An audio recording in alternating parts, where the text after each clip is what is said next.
I'm in a labyrinth.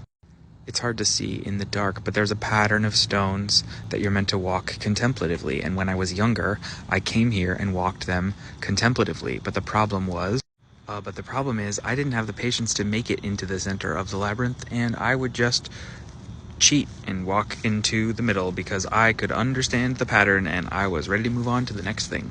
But now that I'm older and I'm back, I started to walk the labyrinth, and I still cut to the middle because I was bored of it and I understood the pattern and I was ready to be done with the next thing. So I haven't really learned the lesson, but I did learn this. It is pretty useless to be mad at yourself for elements of your personality that are never going to change if they're not harming the people around you. The fact that I get bored easily is one of my most important personality attributes. It is why I am able to learn so much about so many different things, and consequently why I am able to synthesize ideas across so many different fields. One of the questions I get most on this channel is, how does my sticky note system work? I explain it in bits and pieces, and I'll make a YouTube video eventually because people keep pestering me about it.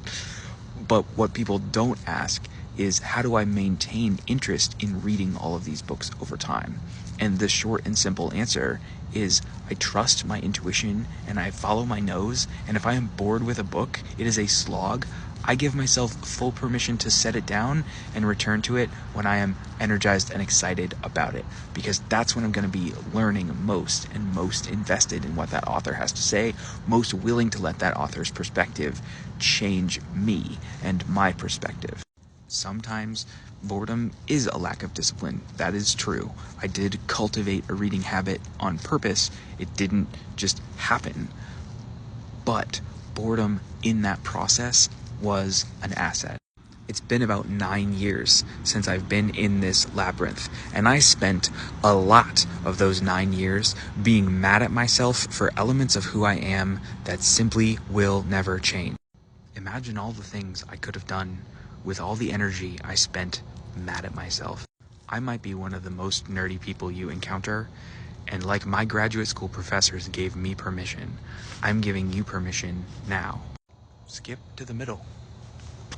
Cut to the chase, get what you need, and find the next book and the next experience to continue your development and your learning. Signing up on Patreon helps the channel the most, but buying books through my affiliate links also helps. Happy reading.